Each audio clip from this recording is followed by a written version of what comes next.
Sorry, we're late. Ugh. Ow. We didn't want to be here. Ow. I started a new hobby, so I'm a little late, but I don't know if it's working. I made dolls. You see, I'm making pretty dolls now. Yeah, she looks a little familiar. I'm glad that we're not sure if that's working yet. You need to work on your powers. Yay, another week. Here we are. Hey. I'm Acid Betty, and you may know me from stage and screen and claymation. And I'm VieLette, and you might know me from this podcast, which has like 10 followers now, so I'm basically famous. Yeah, we have over 10 followers, so you are famous. Oh my gosh, I'm gonna have to start wearing a disguise when I go out.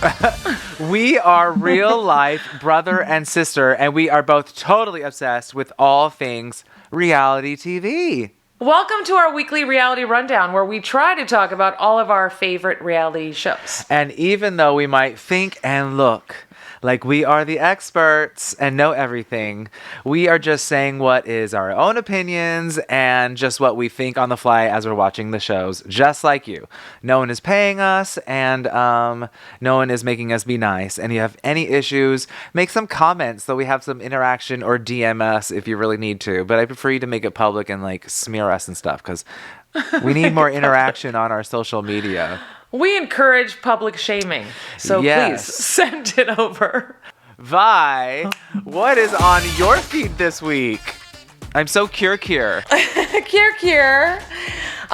Okay, so I finished binging The Surreal Life, which basically turned out to be a really long episodic Where Are They Now? And I realized why they might not cast middle-aged celebrities or middle-aged people, because we're jaded and sad and a lot of us have drinking problems. Hashtag Dennis Rodman. So that was interesting. I mean, August might be familiar by a certain Red Table Talk. He was on the series, which I thought was interesting, but he didn't really share too much. He was very good at keeping a closed mouth.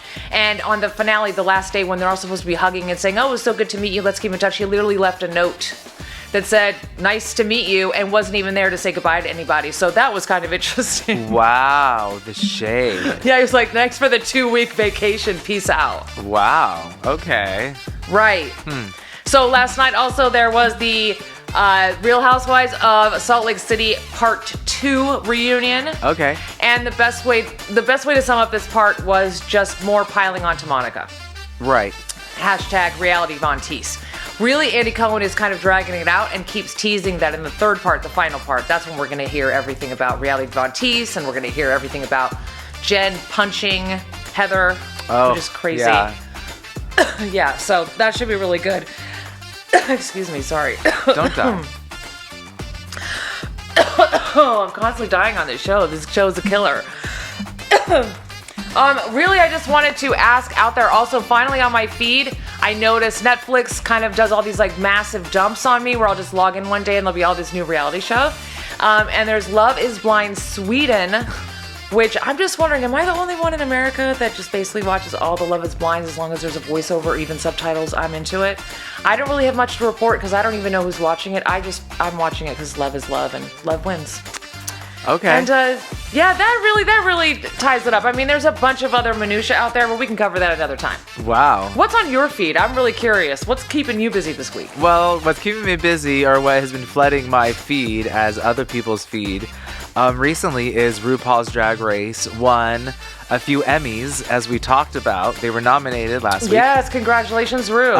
And so what they did is they brought the cast of the last season to the Emmys, and one of the cast members dressed up as something very interesting and actually became the main thing that everyone was talking about. And I don't know if you've seen it, and this is what I was talking about, Vi. I want to send you. Okay, show me. Let me see if I can send you the link. Oh, get out of here.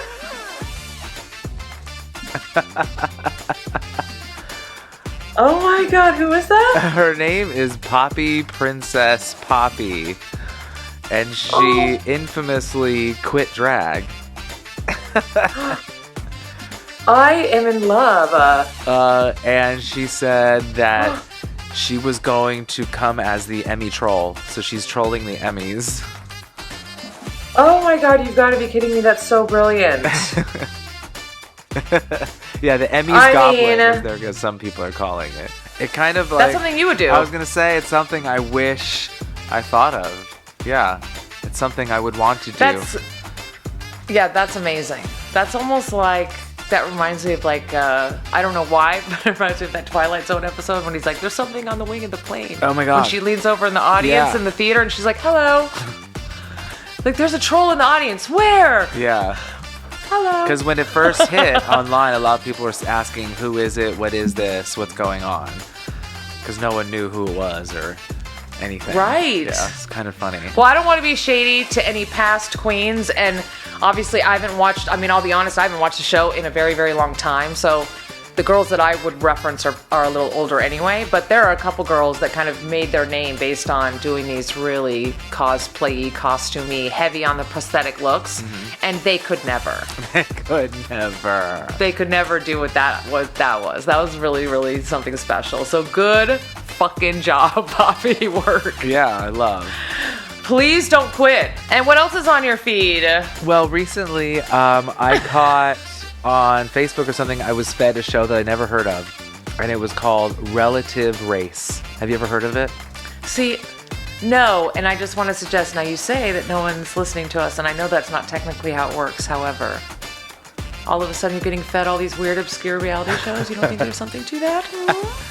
Well, listen to this. Just saying. Well, see, you say that you love shows that are all about love, this and that. I actually love shows like that are the makeover home shows that like are that give people in need, or people who find their long lost relatives, or like the that one show, Who Am I or something, where they go down your tree in the past and they tell people of their... Yeah. I love that stuff, and so this show, if you never heard of it, the best way to describe it is like Amazing Race and like a Find Your Missing Relative show, but put into one.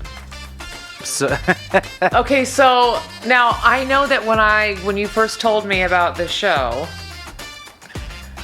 I made one big assumption about it, but I didn't jump into it because, as you know, my plate is full, honey, and I cannot jump into any more reality right now, and I cry enough, so that already, reunions and long lost relatives. But the first thought I had, and I wanted to ask you if you've indeed watched it, is if the whole point of the show is to be reunited with a long lost relative, and you audition for the show and are accepted to the show, doesn't that kind of already just tell you oh shit, I have a long lost relative? Because why would they cast me if I was just a throwaway? But I don't know, you tell me, I'm just curious. Well, this is like a multi-layer cake, so that we're about to dive in. Okay, so we're gonna get comfortable, is what you're telling me. Yeah, well, the thing is, if you're auditioning, or I don't know how you get on the show, quite honestly. Usually it's someone who's adopted. So there is now... Oh God, I don't know why I didn't think about that. Right. Duh. So that okay, that's so obvious. Yeah, okay. So then it's not really mysterious. Now I saw the entire season 11, thinking that was the most recent, but there's actually a season 12, and that is the most recent. So I actually saw a few of season 12. But the funny thing, as they say, I love that for you. And the difference between the two, and which is funny, is because what they do is you do you have to go to a city, like a place, and drive there or whatever, and you don't have phones, so you have to use a map, so it's very whatever. Okay, wait, but are you by yourself? Are you matched up with people? Well, that's the thing. That's where I'm going with this. Is you have would it be me and you if we were adopted? It could be, which we're not. It could be. So the base is you have to go somewhere. There's a challenge, and then you meet a missing relative, either you or the person you're with, right? So it could be brother sister. There's been brother sisters that have been on there. There's been brother and sister adopted. There's a mother, and their son, who the mother adopted.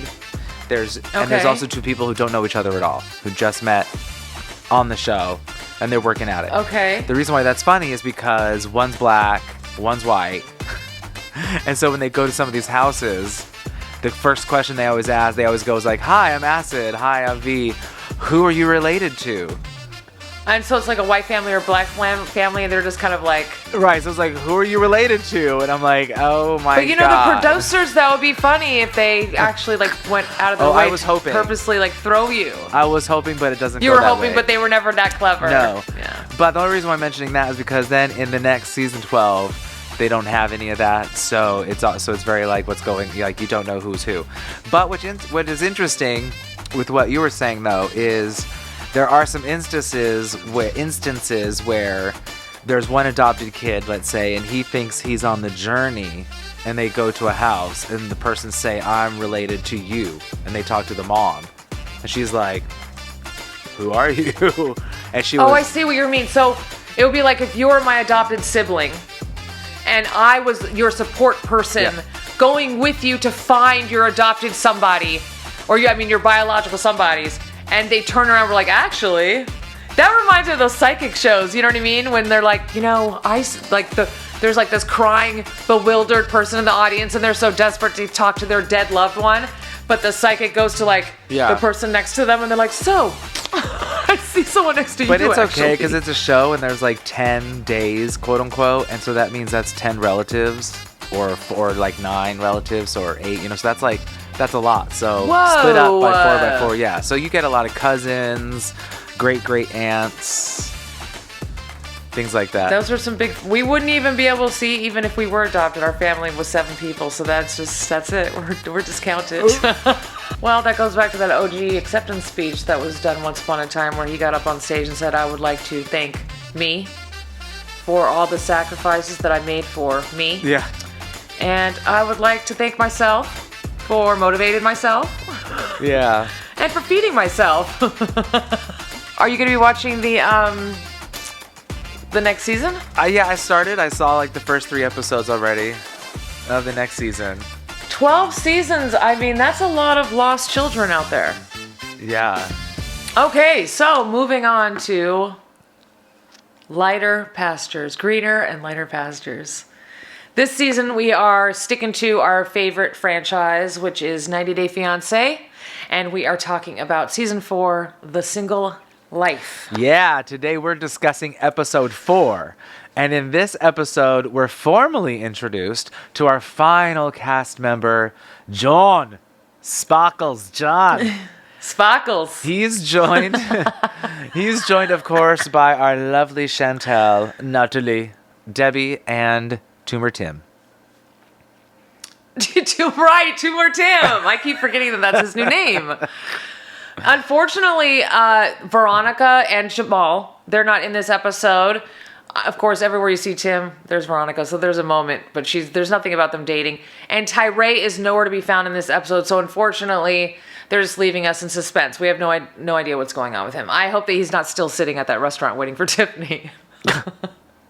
They're like 2 weeks later, they're like, would you like more water? He's like, yes, please. I need to shower. He's now employed by the restaurant.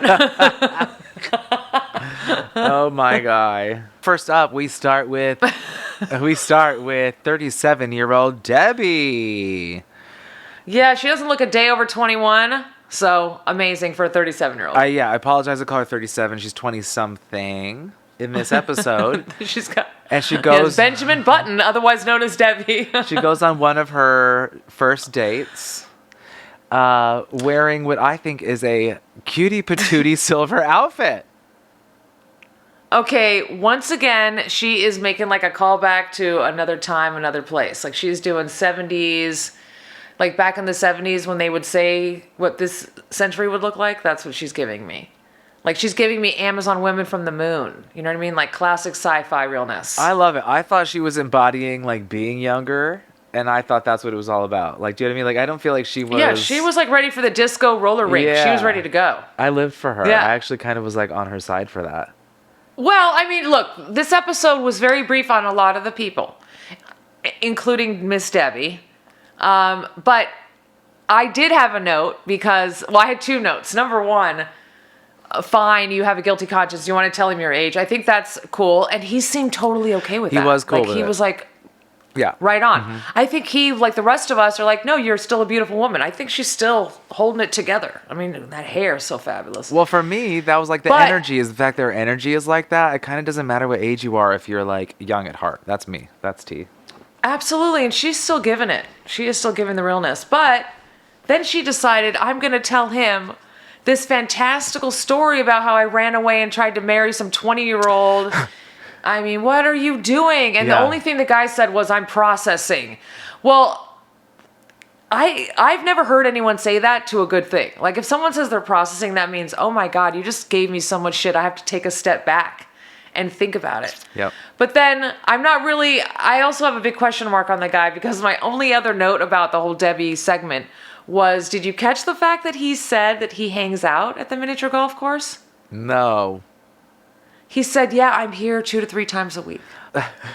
We used to do that when we were kids. I don't know. I don't want to I don't want to judge someone if that's like a hobby. Like, maybe it's a hobby I've never heard of. Like, if a guy says I hang out and I play pool, yeah, or golfing. I'm a bowler. Miniature golfing, why not? Right. But because miniature golf is kind of weird, creepy, even predatory. I don't know. Yeah. It seems like a weird place to hang out. Yeah, well, maybe that's who he is. Unless you're trying to hit on 12-year-olds. Okay, yeah, I guess. Yeah. Ew. Okay. Just kidding. I don't think that's what's up, but... Let's not put that out there. Yeah, but I don't know. I thought that was weird. Yeah. I would definitely have stopped. That would have stopped. I would have been like, all right, cool. So I like 24-year-olds in Morocco. You like miniature golf courses. We're even on the weird scale. That's what I mean. People are weird. Yeah. As long as he's keeping it clean, keeping it cute. We don't know yet. We're going to find out. And then next up, I had Natalie. Who, yay, congratulations, Natalie. Who literally, all this drama is like, here's my 1 bedroom, fully furnished. She looks like she's like moved in. On the beach. Did you see? Did you see they could... Right, but did you catch where they are? Well, also, did you catch that immediate? She was like, I wish I had 2 rooms. Right, but you already know that he definitely paid for something, if not it. Yeah. And secondly, I thought it was really interesting how, like, in the confessional moment, they're describing, like, he came in and he was able to negotiate this deal, when clearly she says that they are in Long Beach, which is a far cry from Santa Monica. I didn't catch there in Long Beach. And that's how all of a sudden she's in this beautiful place. Did you see how close to the water they are? Yeah, and furnished? Honey. And she's like, Long Beach. And I'm like, oh my God, she's like 2 hours away. My friend used to tell me he was in LA and he lived in Long Beach. Okay, sure. I was like, but it takes me an hour to get to you. And I'm in LA. Like, Long Beach is great if you want a cheap, like, view of the ocean, or you want to get to Catalina. How is Orange County in between us if you're in LA? Right. How are you actually not in Los Angeles County anymore? That should tell you something. Yeah. Anyway, I'm happy for her. I just hope that, because she doesn't have a car, and she doesn't have anybody but Josh. So if she's actually trying to make it in Hollywood, she has to get her ass to the city, like Burbank or something. She's got to get out of Long Beach. Isn't there a train between Long Beach and LA? Gosh, I hope that they've upped their, maybe, because I know the Metro, they've done a lot of stuff for Metro. I think there might be, but I could be lying because I haven't lived there in 20 years, so.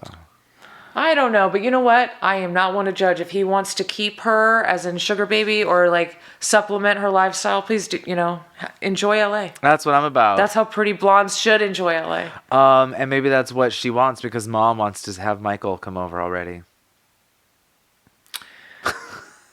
Oh, Mom is living a dream. Mom is like, the time gone by. This apartment is so amazing. Where's Michael?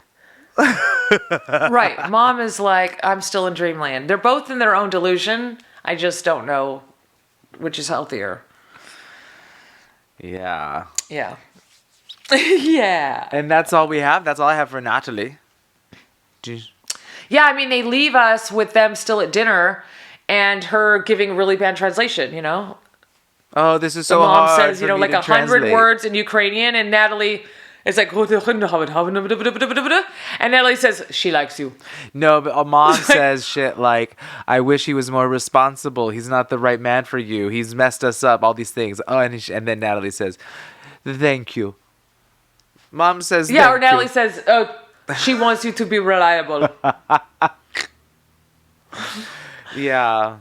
Wow, that's a lot of words. That's a lot of translating. And I say this a lot about these 90 Day Fiancé situations. This is another time when he could make a genuine effort to learn a little bit of the language. Yeah. And it would help too. Especially when you have little old lady picking up English. What? Yeah. Nice to meet you. Good for her. But he's just such a douche. I mean, I'm in here with the two most beautiful women. Yeah, the stuff he was saying. Oh, I can't believe I expect her to buy it, but the mom shouldn't buy it. And the mom, I saw Natalie in the mom for the first time ever because she goes, oh, thank you. And I was like, oh, that's where she's learned her moves. Okay. Because the glasses came off. Oh, dear. Yeah. Have mercy. Oh, dear. Anyway, Natalie's still at dinner. Well, let's talk about Gian, Miss Sparkles. All right. Sparkles is currently staying with his gay brother and his boyfriend, which I think is very interesting. Because although intellectual, I think John thinks of himself as a very welcoming, progressive man, he's not. So I'm sure that's a weird situation because he can't be pulling that alpha shit when you're like sleeping on someone's couch. So I thought that was interesting. Okay. Like, speak your mind. Wow. Well, John hits me in a bad place. John is like every toxic man I've ever known in my life. He thinks very highly of himself. It's like that phrase, may we all have the confidence of a straight white male. And that is who I think about, is John. And the idea that this beautiful girl actually reached out to him, there's a lid for every pot. Well, that's all I gotta say about I think that when he talks about her and her child, he seems very mature. And then, yeah, and... Does he, though, or is he just parroting stuff that he knows he needs to say? They're a package.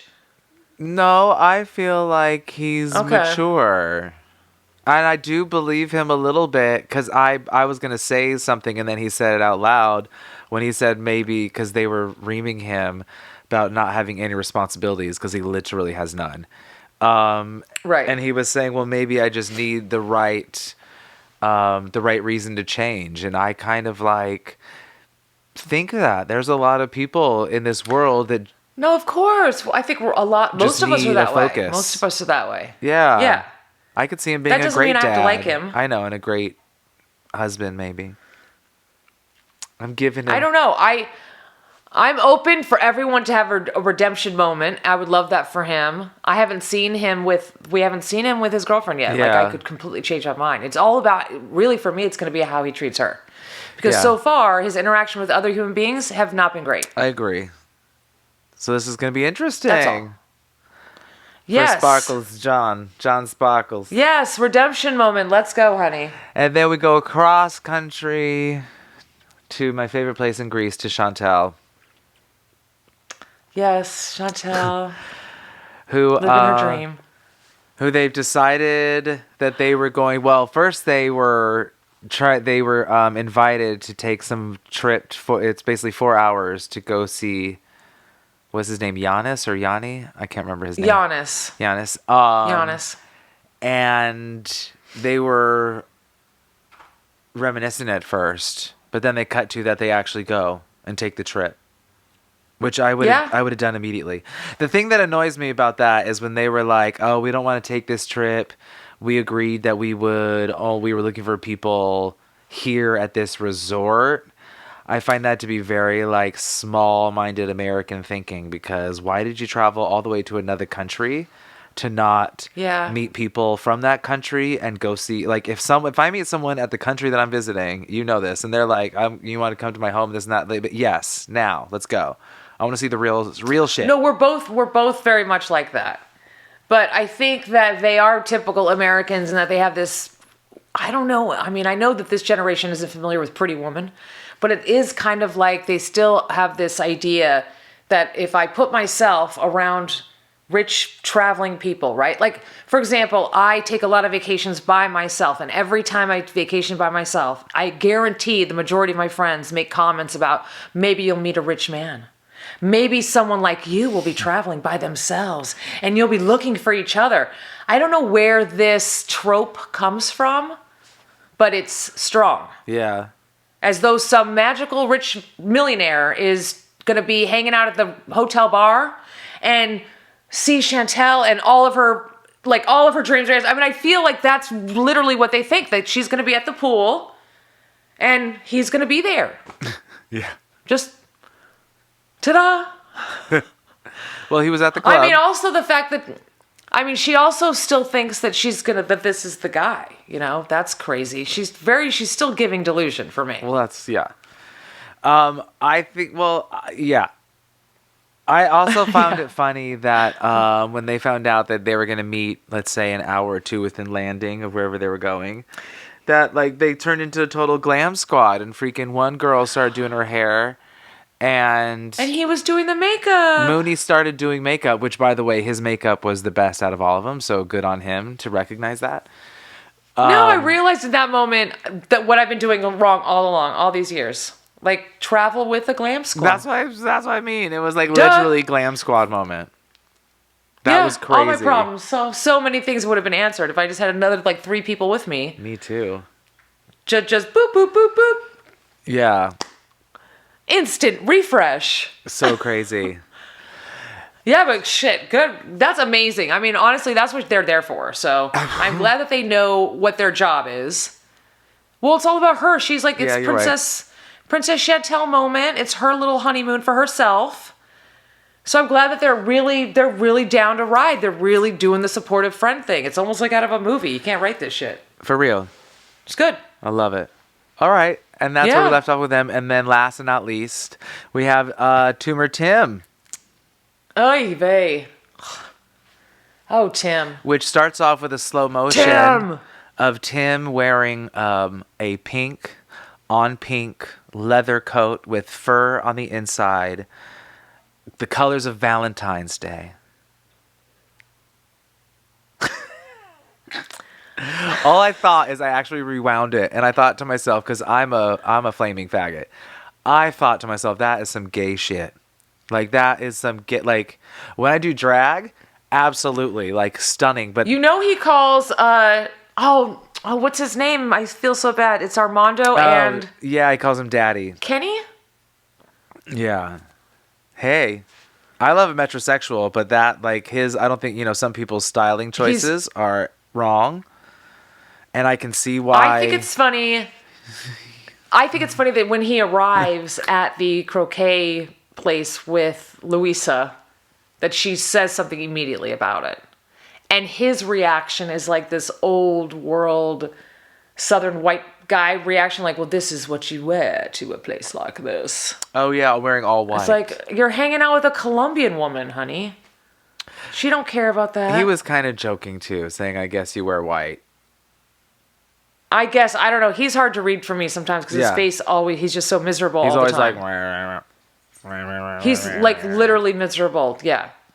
And what kills me is, once again, this is exactly like his season. He has this absolutely stunning, gorgeous girl that's too good for him, too young for him. And she's like basically throwing herself at him and saying, oh, I really like affection. That's my love language. Do you want me to show you? And he's like, no. She looks prettier and prettier every time they show her. But it's just like his season. Like the girl, remember that he flew to Colombia to me? Absolutely like drop dead gorgeous. Yes. And she was like, when are you going to want me and touch me? And he was like, no. I go slow. And I don't mean to make judgments on people's sexuality, but I mean, is he asexual and is he just denying the fact that he just doesn't function that way? He should maybe just admit that. Because he's like going for these fiery, passionate people. And he's giving... nothing. Zero. Nunca. Nothing. Well, he tried his best and just like you, spoke a little bit of Spanish, which I thought was nice.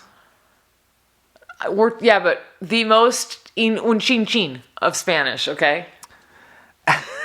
The fact that he knew how to say "I want to have another" or "Do you want to have another date," I think is complex enough. Like it wasn't "How are you?" Good, thank you. No, that's true. He didn't say hello. Where's the bathroom? Right. Even that's hard. I know, but I just wish he would learn how to just function like a person. Like he's almost like this robot. I don't know what's happening with him. Function like a person. He's just so miserable. All right. Well, I think that's it for the 90 Day good luck. Fiancé shenaniganza. I feel like we have like a small cast, but we have like they're spreading them out. I think it's kind of strange that they're just giving us a few here and then a few not. Now that we're focused in on it. I just wanted side note. Right? And a couple things we should mention is that of our singles, John and Veronica, which are actually like featured part of the cast, they are not even 90 Day Fiancé alumni. Mm-hmm. And then just after, like, as far as like the network goes, the schedule goes, right after Single Life, they have 90 Day Fiancé, The Diaries, and Kimbali, which is the mother of Jamal, an actual 90 Day Fiancé. She's out there dating, but they don't have her on the Single Life. She's dating in The Diaries? Yeah. I'm just thinking that maybe they didn't cast her because she's still all entangled up with Usman, which is so stupid, but why not? Again, that doesn't make any sense because that's still part of the 90 Day Fiancé. That's how we know them. That's how we know her. Yeah, I know, but I mean, that wouldn't be Single Life. It would be something else. I'm saying if I was wondering, why isn't she on the Single Life if she's a single and she's dating? No, I agree. But if she's not actually dating and she's still going through some weird breakup stuff, maybe that explains why she's not on the show. But I thought you said she was dating. Well, it alludes to her dating. I don't know. I haven't seen anything. That's what I mean. It just started. Got it. And I don't really watch the show. I'm sorry, 90 Day Fiancé. It's just that's not one of the greatest spin-offs. No, we don't like that one. It's time to talk about our newest obsession, Traitors, which premiered on Peacock. And it was an entire 3-episode drop, which we were not expecting. I know I wasn't expecting it. It was awesome, but unexpected. And since Acid has never seen the show, and I thought the intro was so amazing, I would really like to know just your first impression. Like when the show first started, what did you think was going on? When the show first started, what did I think was going on? Well, because you've never seen it, right? So it's like, I mean, in my opinion, of all the reality shows, it has one of the most kind of like epic theatrical intros. You were not as impressed? Oh my gosh, I feel so horrible. It was good. They all arrive in the limos. The limos, and you've got the band with the kilts and the bagpipes. Yeah. I mean, honestly, the thing that got me the best was Sheree had my heart in the first 5 minutes because she was like, everyone was so excited to be there and see the castle and this and that, and all she said was, "I just want to see what Alan is wearing." I was like, "Me too." Well, I did hear some stuff like that from you, so there was some build up in my head, which was probably the problem, but.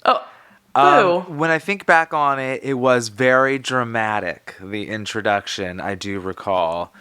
And since I do a little bit of sound and video production for the Rupaul Drag Race tours, I recognize some of the sound effects and things. So it's funny when you said that.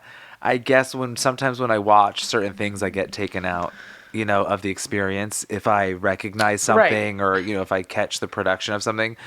So, but I did remember, I just didn't write anything, but I do recall like thinking, wow, that was dramatic. For a reality show, that's all I'm saying. Wow, that was some drama. Like they literally have this whole procession and everything. Everything. That's and the the thing. setting of the scene and and pyrotechnics. They had everything. Yeah. It was very cool. That's all. Yeah. Yeah. Like, what a beginning to a reality show. Yeah, it's Which is normally like, hey, this is our cast. It's cool. It's interesting because now the thing is like now I'm like I've seen 3 episodes, so I feel very like in it. But But when I compare it to, like, let's say the challenge, you know, it's similar intros, you know, because the challenge they do like heavy drone shots, you know, and the people coming from very far and TJ on some random vehicle, you know what I mean? And they have like the word challenge at a stone. You know what? In the middle on an island. You know what I mean? So it's but speaking of, but yes, the challenge. Now that you've gone there. Do we need to? CT, I gotta talk. Well, let's go there, but really quick. What I have as my first note, but maybe I'm cutting you off, is what I found interesting since we're going there is the only thing that on my first note is Kevin, who I don't know of, from Bling Empire, doesn't know who Bananas is or what the challenge is. Right. That's a problem if you're on a competition reality TV show and you don't know who Bananas is. A lot of these people... No, but a lot of these people didn't know the people outside of their universe. So, like, girlfriend from Bravo, from like, I'm forgetting her show now. But one of the girls from Bravo, she didn't know anyone outside of Bravo. You're right in that a lot of the people didn't know, and you would think that if you're going to go onto a competition show, even if you're not a competition reality person, but you know you're going on to a competition, you would think that at least you would pick up Wikipedia or Google and figure out who these people are, maybe watch an episode of their show and see what's going on. But because you speak about the challenge, I just wanted to mention CT and Bananas. Okay. So I knew Bananas was going to be on it, but holy shit, CT, I didn't really think about that. Me neither. That's major. But CT has got a lot of nerve because this guy shows up looking like he's straight out of the 1920s, like fresh off the Fisherman's Wharf, 1920s mobs, like Peaky Blinders, with his little cap and everything, talking about how Bananas would be the Rufio to his Peter. And I even said out loud, so CT, that makes you the good guy? And if you haven't watched The Challenge, I'm not saying that Bananas is a good guy, but in terms of CT and Bananas... CT is the good guy. CT, honey, you're not the good... Yes, he is. Because he was a total butt. I think they're equal. Well, because CT's major arc, if you were to tell his story, I can't remember her name, but he ends up, falling in love with that one girl...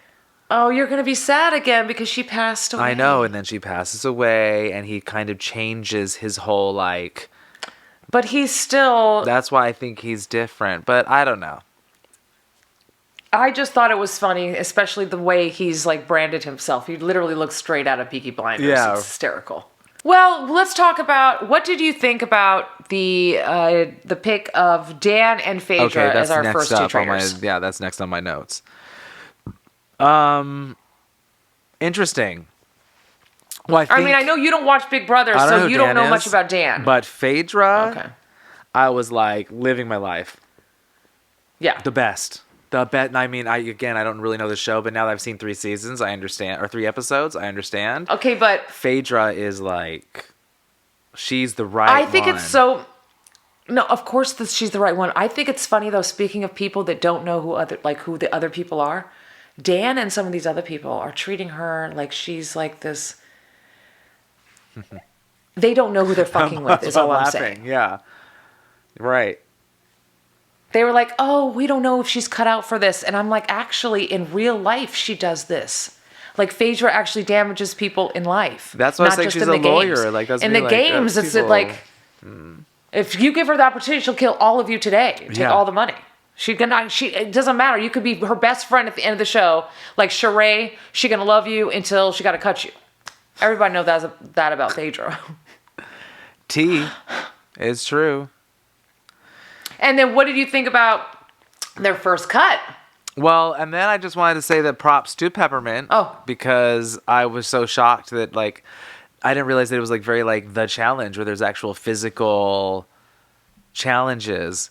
Because the relative race, they pretend like it's physical challenges, but they're like carnival games. Whereas this is you're jumping in water and moving things around, and it's kind of like early Survivor. It's a challenge. They're still doing shit. So I got to give props to Peppermint for doing that, because last competition show she was all she had to do was lip sync and do fast costume changes. You know what I mean? Now bitches jumping in water. Yeah, they didn't really get into that stuff until after the first vote. I was trying to stay into order. Oh, I was going to say about bananas being the first murder. Is that holy shit, last episode, did I not just say I cannot believe that everywhere he goes, he wins? And if I were doing a competition reality show with him, I would boot him out as first opportunity. And I can't believe he gets far. And holy cow. I know. Finally, a smart cast. Yeah. Get rid of the guy. He's danger, danger, danger. Yeah, and he says what he's great TV. He is, so I'm sad that he's gone, but he says what he always says, and he's kind of like, this is the beginning, and like... kind of like vengeance, things will rot from here because it's just like, honey bear. But his exit thing that he said was actually really funny because he said that this is like eating jalapenos. It's going to be okay going down, but it's going to burn like shit later or something like that. And it's like, no, girl. Well, I know, but he's a big peacocker. Like that's his whole thing. I know. Actually, and I did have something to say about how Peppermint's demise starts like day one because of Trishelle. And the first thing I wrote, like literally one of the first, after the CT stuff, the first notes I had was, oh, this bitch clearly doesn't know any drag queens. Because her reaction to Peppermint simply going like this was so blown out of proportion, and it literally became the snowball that took out Peppermint. When she was like, oh, when I made that comment, your reaction to my comment was just so dramatic. It's like, have you ever met a drag queen? Literally everything they do is dramatic. Get over it. But she just read so much into it, and then she just let it roll. And of course, Miss Thing kept, Peppermint just kept defending herself to a fault, unfortunately. Well, I thought, she was like, I know you cut to all that, but I was going to say there was a funny moment where she, where they had a question. It was like, who's the most popular competitor or whatever. So it was Deontay or Peppermint. And everyone pretty much went with Deontay. Even Peppermint's group chose Peppermint's thing. And then they were like, no, I think we're wrong. And they went back and switched midway, it out. they stopped to go back. Yeah, but you know what you're forgetting is her actual reaction to coming upon that question. So they're like running in the forest, right? And she literally goes, and I wrote it down because it was so amazing. Her initial reaction was, what the fuck kind of question is this? Yeah. I was like, you are correct. That is a fucked question. It is. But good for her. But look how she went from the most popular to... What I'm trying to say is, and then you were like, and then you mentioned, then it went to like this whole other side. But... Well, later, then Tamra actually starts talking to John, the politician, about his make-believe asthma. That's who it is. And I literally wrote down, I was like, you go, Tamra, because her questions were more hard-hitting than like I've watched journalists do these past few years. Yeah, it was very smart. She was not letting him... Yeah. She's like, don't you have an inhaler? Well, you said asthma or asthmatic. Which is it? I was like, oh. And he said, oh, okay, well, I didn't say any of that. But I love what she said. She said, but this tells if you're lying or not. That's my point. Right. I love it. I thought that was so smart. And then basically what happens is Peppermint gets voted off the island. Yeah, because people are stupid. And there is like But I loved her speech.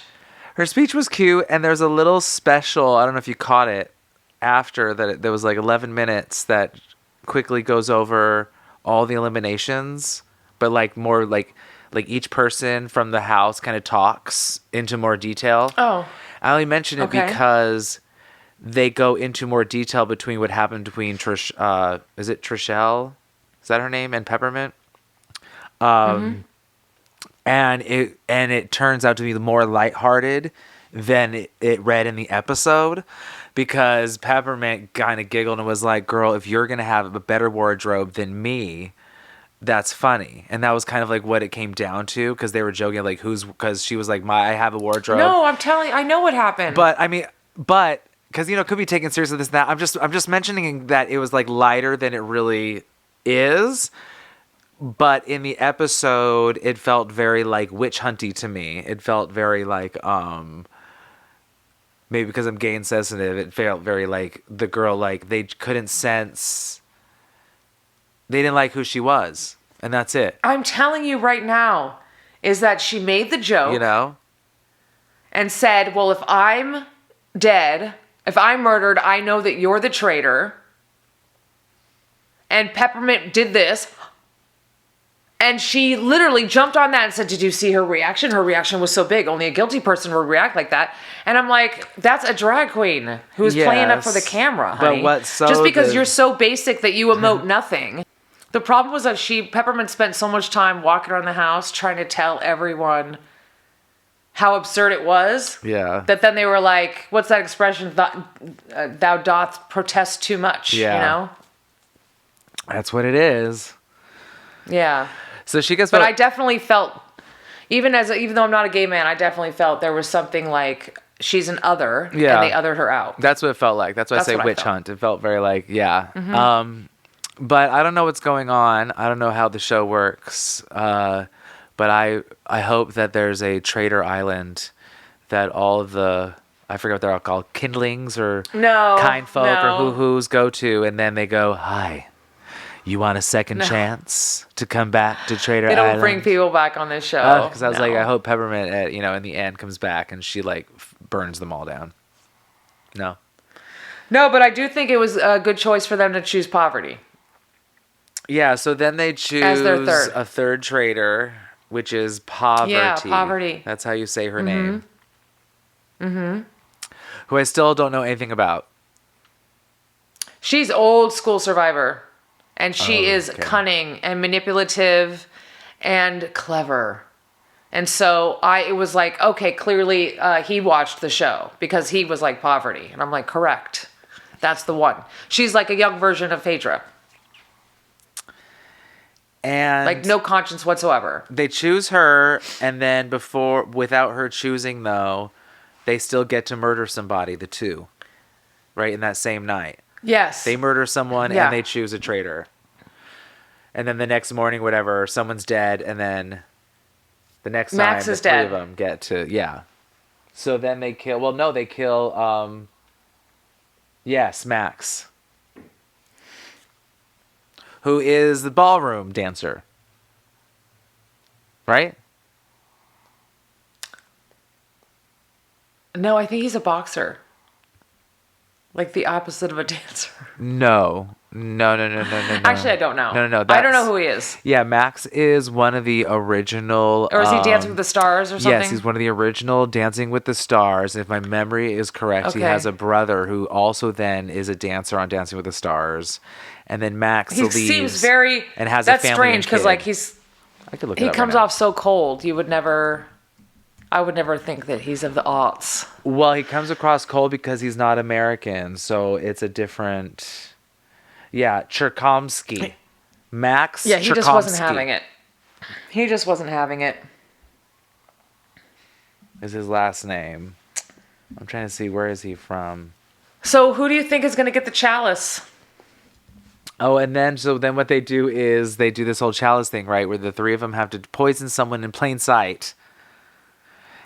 Yes. And freaking Phaedra, I missed this, but just leaves it up to the two others.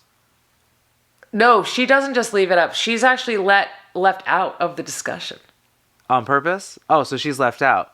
So she's left out of the discussion, but she's very aware because then later she's like, oh, I see her with the cup. Well, she knows what the task is, but because they have to meet in plain sight, it's only the two of them, the Poverty and Dan, that meet up.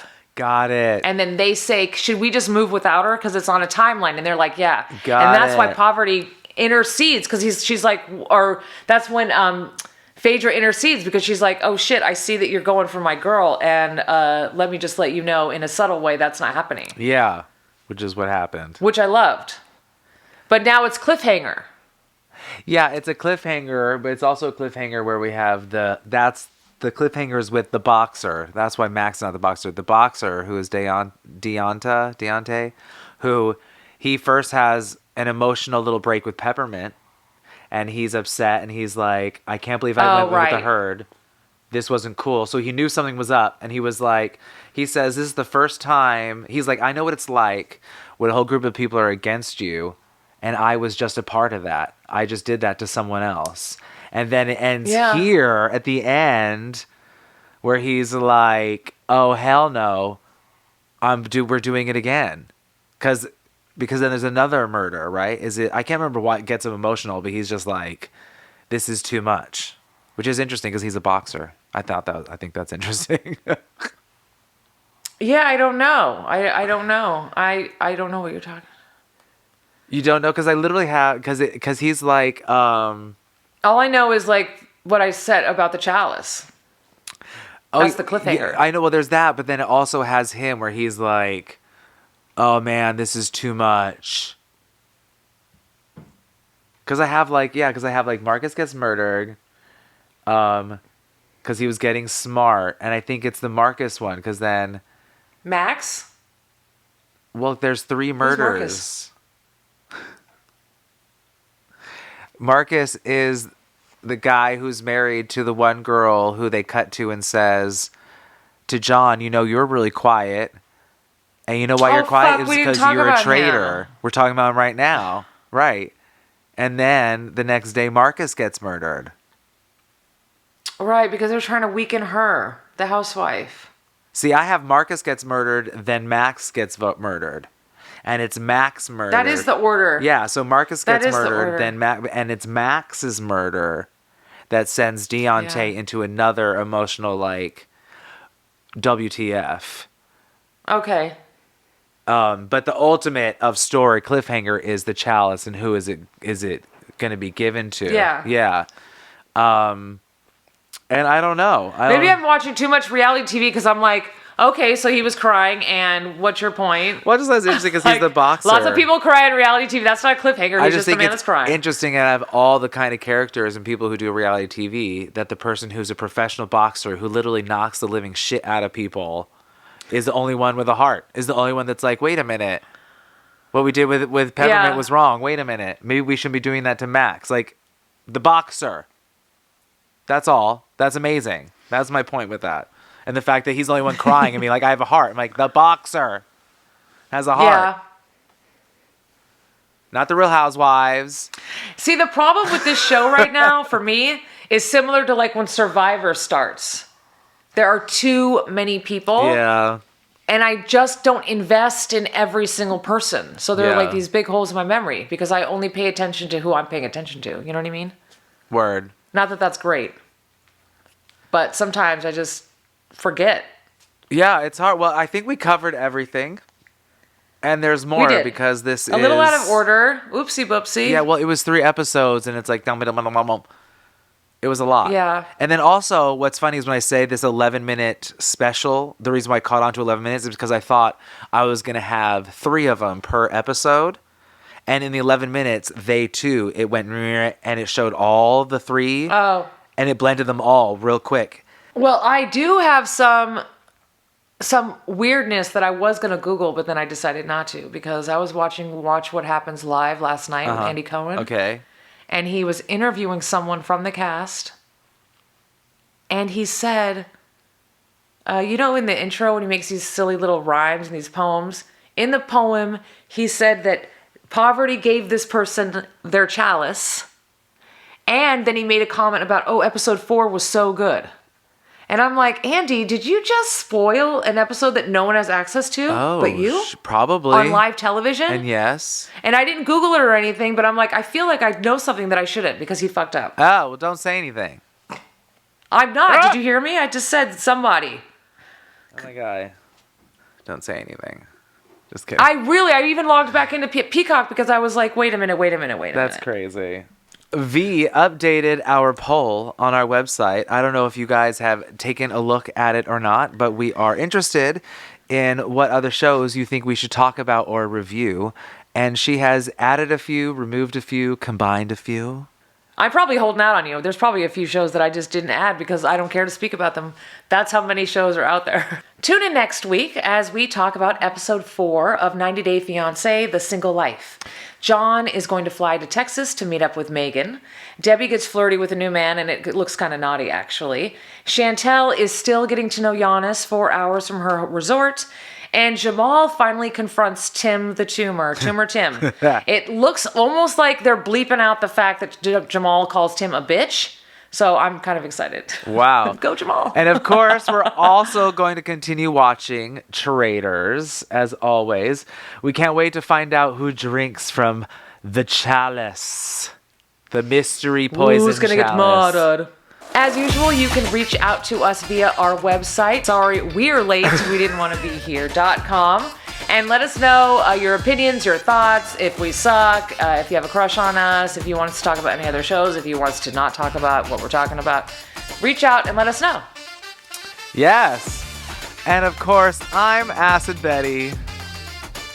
And I'm VieLette. And as we always say, talk paper, to my ass. rock, scissors.